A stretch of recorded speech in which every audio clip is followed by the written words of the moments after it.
Double good. It's time to fruit and trade, man. Grab your fruit. Let's get into the markets. Let's get it. Today is 9/26. I actually was able to call out a trade early this rising for the Bread Winners community. And this trade actually ended up paying out, ended up being in profit. So we called out a sell on gold and actually a few minutes. It was called out at 10:30. Few minutes later, around 11 a.m., we went ahead and already hit TP1 on this setup. So what I'm going to be doing is I'm going to be breaking down exactly what I saw from this trade, why I got in, and how you guys can learn from this so you guys can implement this into your markets as well too. So let's get straight into it. So what we have here, we have gold. This is the after effect. It's currently 4 o'clock right now. So this is where the market actually ended up being at currently today at the time being. But what we're going to do is I'm going to kind of bring the market back and kind of show you guys what I was able to see. As I said, I got into this trade around 10:30. So I was looking at this setup, um, around this time here, around 10:15-ish, 10 o'clock. And why I originally liked the setup was because the first thing that I could see is that we have a 15-minute order block going on right here.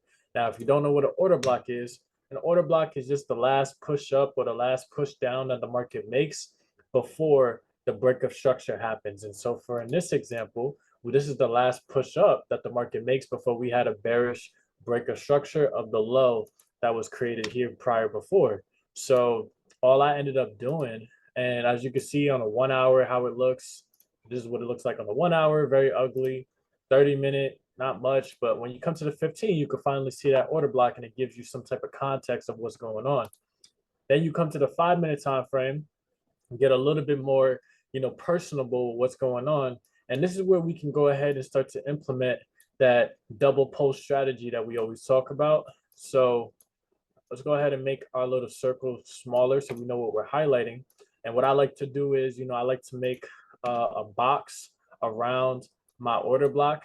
In this instant, I did it from the body to the wick. Sometimes I do it from wick to wick, right? Sometimes I do it from body to body. It just depends on the example. But for this example, because I was trading gold, I just did it from body to the wick. And what we can see is that the double post strategy still got implemented here. Now, the way it got implemented is not ordinarily fashioned, but it doesn't mean that the strategy still didn't happen. And that just because you're trading a different pair. And so we're trading gold today. So what happened was we had our first big man that was right here on a 5-minute time frame. Boom. And our second big man just came a little bit high. He set that pick closer to like the 3-point line. He just came up a little bit too much, but that's cool though, because what still ended up happening was our point guard was able to still catch the pass and get the ball. So our ball went from here to over here, right? And as soon as this happened, that's when we started to see our drop. Now, what ended up happening as well was I was actually utilizing the DXY to help me out with this trade as well too. So if we bring the DXY back to about that same time, let's go ahead and bring it back to about that same time on the DXY. This is at 10:15. Boom, right? So I was actually paying attention to the DXY at that exact same time as well. And what I was doing was I was seeing if the DXY was going to respect this major weekly level at 106.0. And what ended up happening was it stayed above this level. As soon as the market actually closed above this level, the DXY gave me a good confirmation that it was going to stay above and that the US dollar was going to continue in value going up. And so that's why it's important that you want to use, the DXY because it helps you to get like a good cheat code on where the market may be going. So if we bring it back once more, right? Let's bring it back once more. 10:15. This is where the market was at 10:15. We were pushing up. As soon as that candle closed above this zone, as it did, and this candle following it also reacted off it and pushed up, that gave me confirmation that the market wanted to keep pushing up for the US dollar. And so if the market's going up for the US dollar, then it should be going down, if we're trading gold. All right, so let's bring this market back once more. Boom, right here.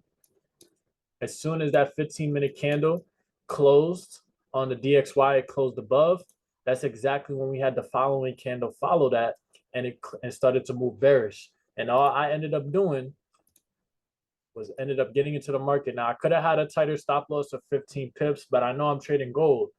So with me trading gold, I have a history to where gold sometimes likes to make multiple retracements. So in this instance, I did give myself a little bit more breathing room for about a 21 pip stop loss. But all in all, the result ended up being the same, just risk slightly less. And, we did our take profit 1 to 5. And following that drop, following that reaction, we had no drawdown. And that's how the market was able to give us our setup. And that's exactly how I was able to catch that trade. So if you guys want to trade with me, if you guys want to learn how to trade my strategy, want to learn the double post strategy, make sure you click the link in my bio to join my free Discord community. With that being said, grab you an apple today, man. There's something to be fruitful about today, man.